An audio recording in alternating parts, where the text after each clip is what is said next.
ειδικά τώρα για τα Χριστούγεννα, να τα έχεις μέσα στο ψυγείο σου. Και ό,τι και να γίνει, όποιος και να έρθει, ανά πάσα ώρα και στιγμή, έχεις το γλυκάκι μέσα στο ψυγείο, έτοιμο, σούπερ, είσαι προετοιμασμένη ή προετοιμασμένος και βγάζεις ένα υπέροχο γλυκάκι στο καλεσμένο σου που θα πάθει την πλάκα του.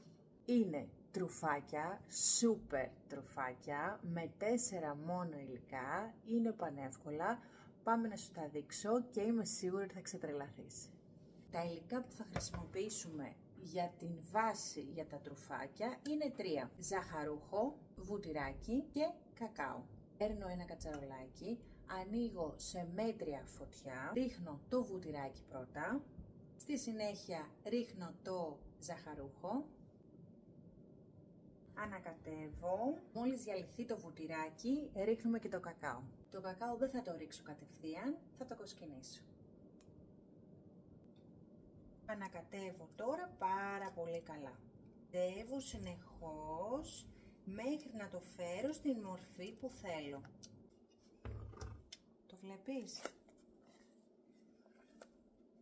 Για να το δεις καλύτερα, έχει γίνει πιο παχύρευστο τώρα.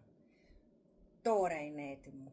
Θέλει να είσαι από πάνω και να το ανακατεύεις. Δεν το αφήνω πάνω στη φωτιά και κάνω οτιδήποτε άλλο. Είμαι από πάνω και το ανακατεύω συνέχεια.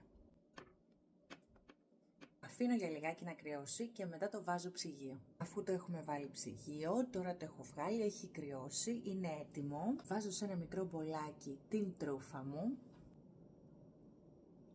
Παίρνω μου το κουτάλι. Φτιάχνω την παλίτσα. Βουτάω μέσα στην τρούφα. Και είναι πανέτοιμο. Κοίτα πόσο τέλειο φαίνεται.